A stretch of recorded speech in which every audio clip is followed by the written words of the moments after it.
Start करते हैं जो कि है प्रॉपर्टीज़ ऑफ डिटर्मिनेंट्स के बारे में। इसमें थोड़ी सी थ्योरी पढ़ लेते हैं, फिर उसके बाद एग्जांपल के ज़रिए मैं आपको समझाऊंगा कि इसके अंदर जो जो फंक्शंस जो मेन मेथड्स हैं, तरीक़ाकार है क्वेश्चंस करने का, वो मैं आपको समझा देता हूँ। चलें, तो थ्योरी ये कहती है कि the secrets of determinant lies in how they change when row और कॉलम ऑपरेशन आर परफॉर्म्ड। ठीक है, हमारे पास जो होता था यानी कि डिटर्मिनेंट निकालना होता था 3x3 का 2x2 का, वो इजी था बनिस्बत। लेकिन जब हमारे पास वैल्यूज़ जो ऑर्डर है वो 4x4 या 5x5 या एक्सपेंड हो जाए, तो फिर उसका डिटर्मिनेंट निकालना थोड़ा सा कॉम्प्लिकेटेड होता है। तो इसके लिए वो हमें कहता है कि आप इस पे रो ऑपरेशन कर लें, उसको एचिलॉन फॉर्म में कन्वर्ट कर लें या रिड्यूस एचिलॉन फॉर्म में कन्वर्ट कर लें, तो उसका फिर डिटर्मिनेंट निकालना इजी हो जाएगा। उसके अलावा वो दो चीज़ें, दो इम्पोर्टेंट प्रॉपर्टीज़ ये कहता है कि जब भी हम दो रो को आपस में इंटरचेंज करते हैं तो उसके डिटर्मिनेंट के साथ माइनस का साइन हम लगा देते हैं। ठीक है, फॉर एग्जांपल ये दो हमारे पास रो थी, हमने इन दो को आपस में इंटरचेंज किया तो हम लिखेंगे minus into A21 A22 A23 और A11 A12 A13 और A31 A32 A33। ठीक है, जब भी हमने दो रो को आपस में इंटरचेंज करना है तो हमने बाहर माइनस का साइन लगा देना है। ये फर्स्ट प्रॉपर्टी कहती है। सेकंड कहती है कि जब भी हम किसी भी जो हमारे पास डिटर्मिनेंट वैल्यूज़ हों, कोई भी हमारे पास मैट्रिक्स हो, इसको हम अगर k से मल्टीप्लाई कर देते हैं, k का मतलब है कोई भी कांस्टेंट, उससे मल्टीप्लाई कर देते हैं, तो जो हमारा डिटर्मिनेंट आएगा उसमें भी वो वैल्यू अलग होगी। फॉर एग्ज़ाम्पल यहाँ पे मैं अगर k से सबको मल्टीप्लाई कर देता हूँ, मल्टीप्लाई बाय k करूँ, तो हमारे पास जो फाइनल डिटर्मिनेंट होगा वो k इंटू ये जो पूरा मैट्रिक्स है इसका डिटर्मिनेंट इसके बराबर होगा। ठीक है, तो वो जो हमारे पास वैल्यू होगी वो इसके बराबर होगी। ये तो थ्योरी थी, जब हम क्वेश्चन करेंगे आपको ये बात क्लियर हो जाएगी। अच्छा, चलें क्वेश्चन की तरफ चलते हैं कि एग्जाम्पल लेते हैं। एग्जाम्पल ये कहती है कि कंप्यूट डिटर्मिनेंट ऑफ 1 - 4 2। इसको अगर हम एक्सपेंड करने लगें तो 1 हम ऐसे लिखेंगे, 1 एक साइड पे लिखेंगे, फिर उसके अलावा इनका डिटर्मिनेंट लिखेंगे, फिर -4 लिखेंगे, फिर 2 लिखेंगे। वो ज़रा कॉम्प्लिकेटेड मेथड हो जाएगा। इस पे हम जो है रो ऑपरेशन अगर हम करें और उसके बाद आप देखिएगा कितना आसानी से डिटर्मिनेंट निकल आया है। तो चलिए रो ऑपरेशन करते हैं। उसमें हमने करना क्या होता है, उसमें हमने करना है कि जो भी फर्स्ट एंट्री है उसको 1 बनाना है और उसके नीचे वाली तमाम एंट्रीज़ को 0 बना देना है। तो 0 बनाने के लिए ये 1 है, 0 बनाने के लिए हम क्या करेंगे, इस पे रो ऑपरेशन लगाएंगे।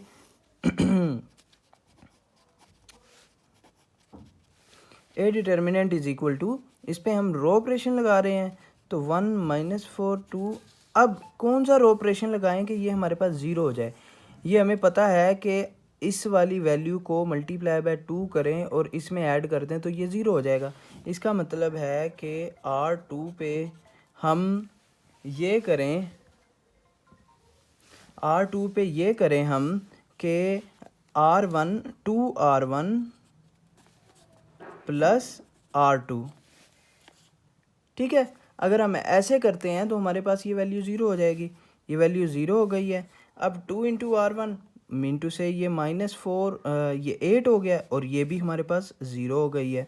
और ये 2 ये 4 हो गई है। 4 - 9 करेंगे तो -5 आ जाएगी। ठीक है, बाकी एज इट इज़ कर देंगे हम 0। अब नेक्स्ट क्या करेंगे, नेक्स्ट हमने इसको 0 करना है। इसको 0 करने के लिए हम कौन सा ऑपरेशन लगा सकते हैं, हमें पता है कि इस पे हम इसको और इसको दोनों को ऐड करते हैं तो ये हमारे पास 0 हो जाएगी।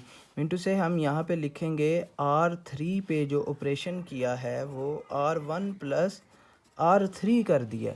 R1 प्लस R3 किया तो ये हमारे पास 0 हो गई है और ये हमारे पास 3 रह गई है और ये हमारे पास 2 आ गई है।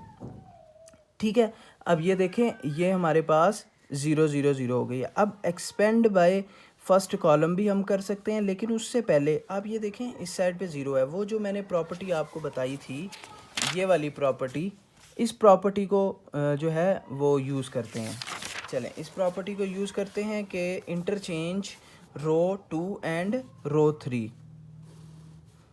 माइनस साइन बाहर आ जाएगा जो मैंने आपको बताया था, 1 -4 2 0 3 2 एंड 0 0 -5। क्या करेंगे हम, इंटरचेंज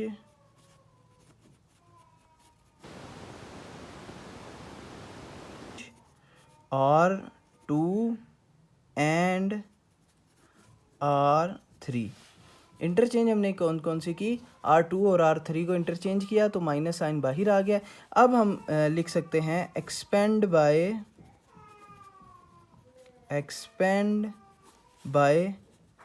C1, यानी कॉलम 1 के लिहाज से हम इसको एक्सपेंड करते हैं तो 1 हमारा बाहर आ जाएगा, अंदर क्या बचेगा, 3 2 0 -5। अब ये देखें कितनी आसानी से ये हमारे पास सॉल्व हो गया है, और ये -1 इधर आ जाएगा और अंदर बचेगा -15 + 0 या -0, ठीक है। और ये 15 हमारा आंसर आ गया, 15 डिटर्मिनेंट इजीली निकल आया है।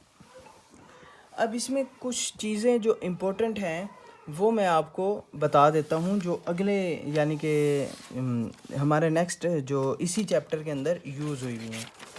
वो ये कहती हैं कि ये देखें एल्गोरिदम के उसने वजाहत की है। एल्गोरिदम मैंने आपको पिछले आई थिंक 13 के 14 लेक्चर में भी बताया था कि एल्गोरिदम बेसिकली स्टेप्स होते हैं। किसी भी अलजबरा को या कोई भी हमारे पास ज़िंदगी में काम करना है, कोई भी काम करना है, उसके जो स्टेप्स होंगे उनको हम एल्गोरिदम कहते हैं। और ये किसने वर्ड जो है दरियाफ़्त किया था, ये अल-ख्वारिज़मी ने जो है इसको इन्वेंट किया था। Al-Khwarizmi who invented the word algebra. और अलजबरा पे जो है हम बेसिकली यहाँ पे जो यूज़ कर रहे हैं, अलजबरा के जो स्टेप्स हैं क्वेश्चंस को सॉल्व करने के, उनको उसने कहा है algorithm. Algorithm means a sequence of finite number of steps basically, ठीक है। उसके बाद ये उसने स्टेप बताए हैं कि किस तरह से सॉल्व करना है, जो मैंने आपको सॉल्व करके दिखा दिया। बाकी ये वही एग्ज़ाम्पल जो मैंने सॉल्व की है, ये वही एग्ज़ाम्पल यहाँ पे सॉल्व हुई हुई है और इसका आंसर 15 आया हुआ है।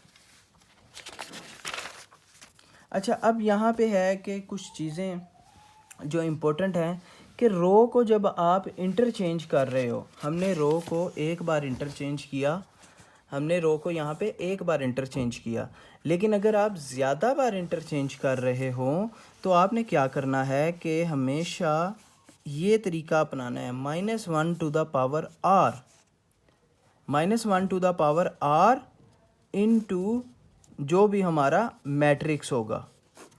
अगर एक बार इंटरचेंज किया तो यहाँ पे हम लगा देंगे 1, तो ये -1 हो गया वही वाला। अगर 2 बार इंटरचेंज कर लिया तो 2 लगा देंगे हम यहाँ पे। इसका मतलब है कि 2 बार इंटरचेंज करने पे पॉजिटिव आंसर आ जाएगा।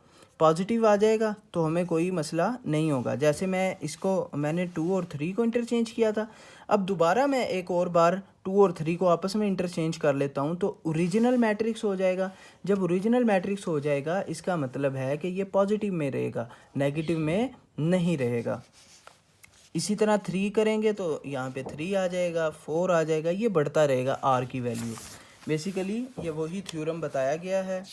और इसमें जो क्वेश्चन सॉल्व किया उसमें ये देखें, उसने एक बार इंटरचेंज की है तो -1 टू द पावर 1 कर दिया और बाकी वही क्वेश्चन सॉल्व कर लिया। अच्छा, एक और बात है, वो ये है, ये थ्योरम है कि a का हम अगर ट्रांसपोज लें और उसका डिटर्मिनेंट लें, वो बिल्कुल बराबर होगा a के डिटर्मिनेंट के। मतलब ट्रांसपोज से कोई इफ़ेक्ट नहीं पड़ता।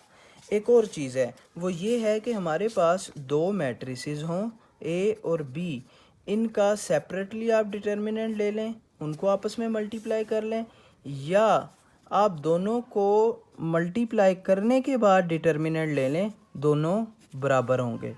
ठीक है, ये प्रॉपर्टी है और यही थ्योरम है। ये देखें, ये प्रॉपर्टी और ये प्रॉपर्टी। उसके अलावा एक और चीज़ है कि जब भी आप डिटर्मिनेंट ले रहे हों ए का और उसको ऐड कर दें बी के डिटर्मिनेंट में, ठीक है, वो बिल्कुल भी बराबर नहीं होगा अगर आप ए प्लस बी करें और उसका डिटर्मिनेंट लें। ये भी आपने बात याद रखनी है। मैंने इसलिए ये सेपरेटली लिख दी हैं ताकि आपको याद रहे कि ए प्लस बी अलग अलग डिटर्मिनेंट लेने से और उनको कंबाइन करके डिटर्मिनेंट लेने से कभी भी बराबर नहीं होगा, जबकि मल्टीप्लिकेशन में ये बराबर हो जाएगा।